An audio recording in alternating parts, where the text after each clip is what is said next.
Oi, queridos alunos do 8º ano.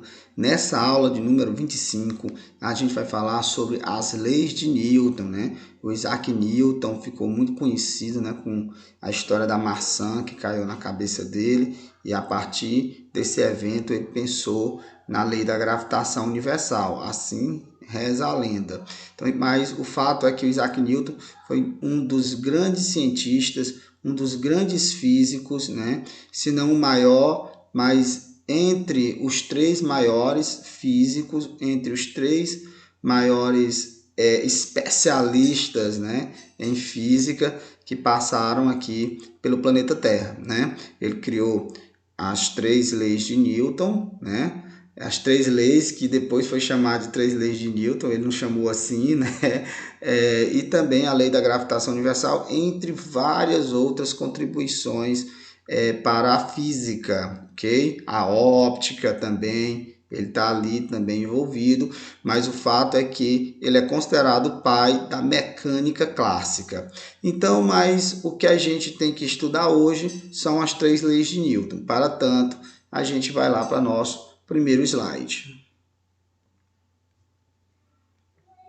Então, pessoal, a primeira lei de Newton, também conhecida como princípio da inércia. O que diz a primeira lei de Newton? A primeira lei de Newton diz o seguinte, que um corpo em repouso, por sua inércia, tende a permanecer em repouso. Assim como um corpo em movimento retilíneo uniforme, por sua inércia, tende a permanecer nesse movimento retilíneo uniforme. Eles só vão sair dessas condições se for aplicada a eles uma força externa. Tranquilo? Então veja o que eu extraí do livro de vocês. Todo o corpo permanece em repouso ou em movimento retilíneo uniforme por sua inércia, né? A não ser que sofra ação de uma força resultante não nula, okay? Ou seja, uma força resultante diferente de zero. Então, vamos imaginar o seguinte, um exemplozinho que eu catei lá do livro de vocês também, que eu achei bem interessante.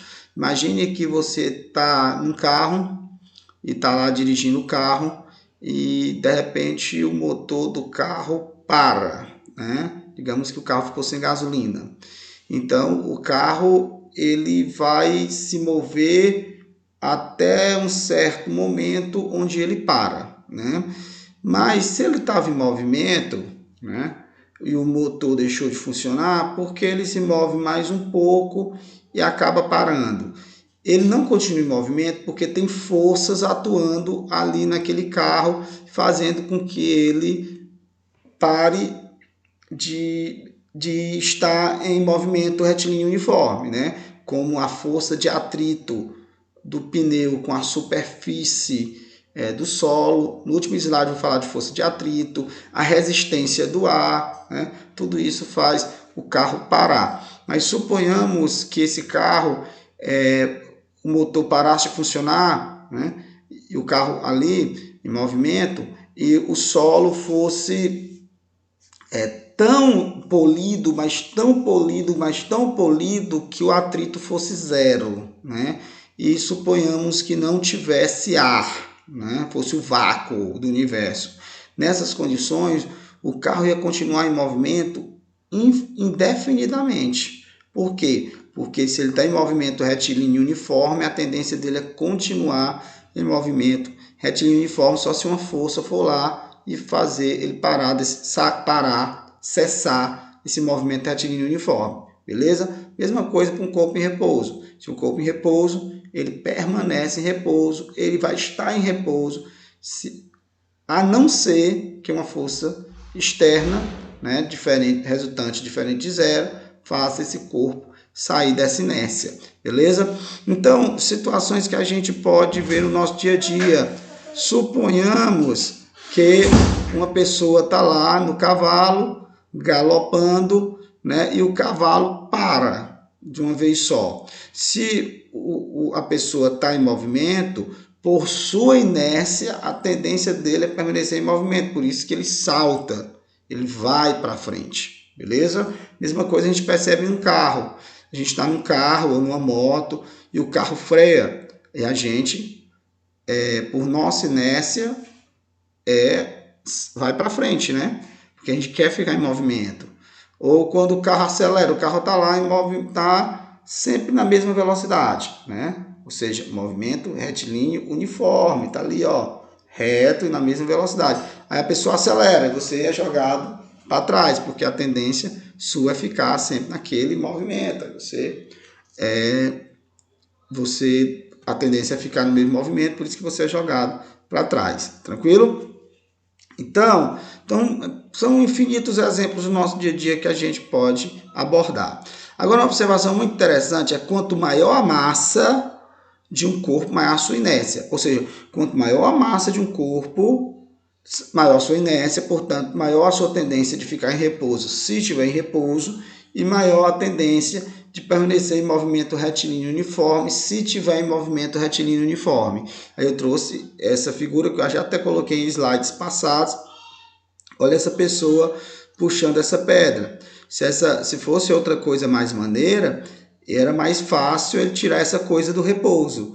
Mas como uma pedra bem pesada, então, como tem muita massa, consequentemente tem muita inércia e, portanto, tem muita tendência de ficar em repouso. E por isso ele tem que aplicar uma força muito grande para tirar essa pedra desse estado de inércia, né? E se mover. Tranquilo? Beleza? Vamos para o próximo slide.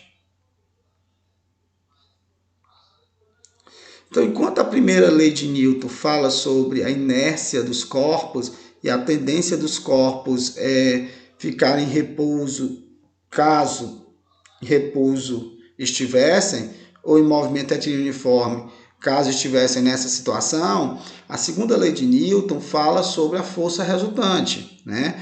Então, a segunda lei de Newton diz o seguinte, que a aceleração produzida em um corpo é diretamente proporcional à intensidade da força. Eu já até falei em outra ocasião para vocês. Se tem aceleração é porque tem força, né? Atuando, força resultante diferente de zero. Se a força resultante é diferente de zero, então esse corpo vai ter aceleração. Ou se esse corpo tem aceleração, que aceleração significa velocidade variando, né? Significa que tem força resultante diferente de zero atuando nesse corpo. Então, a aceleração produzida em um corpo é diretamente proporcional à intensidade da força resultante. Ou seja, quanto maior a força resultante, maior a aceleração do corpo. Faz sentido, né? E inversamente proporcional à massa do corpo. Ou seja, quanto maior a massa, se a força for constante, quanto maior a massa, menor a aceleração. Porque faz sentido, porque maior a inércia, né? Então, veja, vamos tentar tornar isso mais claro com esse desenho. Imagina eu tenho uma caixa aqui. Imagine que nessa caixa eu aplico uma força. E por conta dessa força eu vou adquirir uma aceleração. Então, se eu aumento essa força, eu aumento a aceleração dessa caixa, né? Enquanto a caixa está em movimento, suponhamos, né? Agora, suponhamos que a força está constante, né? Então, eu fui aumentando a força e, consequentemente, fui aumentando a aceleração. Mas chegou um momento que a força está constante, então a aceleração está constante. Se eu for jogando coisas dentro dessa caixa, o que é que vai aumentar? A massa. Então, conforme eu vou jogando coisas aqui dentro dessa caixa e, consequentemente, vai aumentando a massa, se a força é constante, então a aceleração vai diminuir. Então, com isso, a gente chega a essa fórmula. A força resultante é igual à massa do corpo vezes a aceleração que esse corpo tem. Então, a força resultante é igual à massa do corpo vezes a aceleração que esse corpo tem.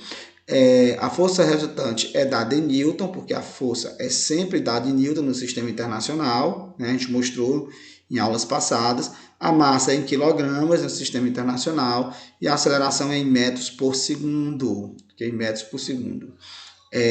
Ou a gente pode também modificar essa fórmula, né? De tal forma, né? A gente muda a posição, né? Fica m vezes a igual a FR, e pega esse m que está multiplicando e vai para o outro lado dividindo. Então, de tal forma que fica a aceleração é igual à força resultante sobre a massa. Então, veja que quanto maior a força resultante, maior a aceleração. Mas quanto maior a massa, né, a massa vai dividir a força resultante, Quanto maior a massa, menor a aceleração. Então faz todo sentido. Existe também uma coisa chamada de força-peso. A força-peso a gente chama de pezinho, né? P maiúsculo, né? Força-peso, P maiúsculo, que é o resultado da aceleração da gravidade. Então veja, se um corpo está caindo, e quando esse corpo está caindo, ele está sob a ação da força da gravidade, né? Sobre a força-peso, desculpa, a força-peso. Então, se uma força está atuando, então vai ter uma aceleração, ok? Então, a gente pode calcular a força-peso, né, que é a força com que a Terra atrai, né, o corpo rumo ao seu centro, né? Então, a força-peso é igual a massa vezes a aceleração da gravidade, né? Então, quando um corpo está em queda livre, né, eu vou saber qual é a força-peso atuando sobre esse corpo quando eu pego a massa vezes a aceleração. A força-peso, portanto, é igual a massa vezes a aceleração da gravidade. A aceleração da gravidade próxima à superfície da Terra é 9,8 metros por segundo. A gente arredonda para 10 metros por segundo para facilitar os cálculos, ok? Vamos para a terceira lei de Newton. Então, a terceira lei de Newton, ele é o princípio da ação e reação. Então, Newton, nessa sua terceira lei, ele disse o seguinte, que toda força, né, de ação, ou seja, força que é aplicada sobre o corpo, né, sobre outro corpo, então, toda força de ação, entenda, a força que foi aplicada sobre outro corpo, corresponde a uma força de reação, ou seja, uma força que vai ser aplicada no corpo. Então, o corpo aplica a força de ação em outro, e esse outro responde com a força de reação. Então, toda força de ação corresponde a uma força de reação, de mesma intensidade, né? Mesma direção, mas sentidos contrários. Então, veja, é por isso, essa terceira lei de Newton é para a nossa vida, né? A terceira lei de Newton é a lei do retorno, né? Quanto mais força você aplica, mais força você recebe, né? A lei do retorno, né? Então, veja, mas é por conta da terceira lei de Newton que quando você dá um murro na parede, a mão dói. Por quê? Quando você aplica uma força de ação na parede, a parede aplica uma força de reação em sua mão. De mesma direção, de mesma intensidade, de mesma direção e sentidos contrários. Então, quanto mais força eu aplico na parede, mais ela vai aplicar uma reação na minha mão. Então, quanto mais força eu aplico, mais minha mão vai doer. Tranquilo? Não façam isso em casa. Olha, e então, outro exemplo bacana, quando você chuta uma bola. Você chutou a bola, você está aplicando uma força de ação na bola, em contrapartida a bola está exercendo uma força de reação em você. Elas têm a mesma intensidade, okay? O mesmo valor, né? A mesma direção, ó, só porque sentidos opostos. Perceba que a força de ação e de reação são sempre em corpos opostos, não no mesmo corpo. Ó. A força de ação foi na bola, a força de reação foi no meu pé. A força de ação de minha mão na parede, força de ação foi na parede, a força de reação foi em minha mão. Então, a força de ação e reação são sempre em corpos opostos, em corpos diferentes, ok? Veja um canhão detonando, né? O canhão aí atirando uma bala, né? Então, o canhão exerce uma força na bala e a bala exerce uma força no canhão, por isso que o canhão vai para trás, tranquilo? Então, força de ação e reação. Então, e a força de atrito? A força de atrito é sempre uma força em oposição ao movimento. Está relacionada com a aspereza, né? Da superfície de contato entre esses dois corpos. Então, veja, força de atrito é uma força de contato, né, de contato entre dois corpos, e estabelece que se estabelece entre dois ou mais corpos e que atua sempre no sentido contrário ao movimento, sempre no sentido oposto ao movimento, né? Então eu quero aplicar uma força para fazer um objeto ser arrastado ali no chão. Quanto mais áspero for aquele chão, mais atrito eu vou ter, então mais força eu vou ter que aplicar para romper essa força de atrito.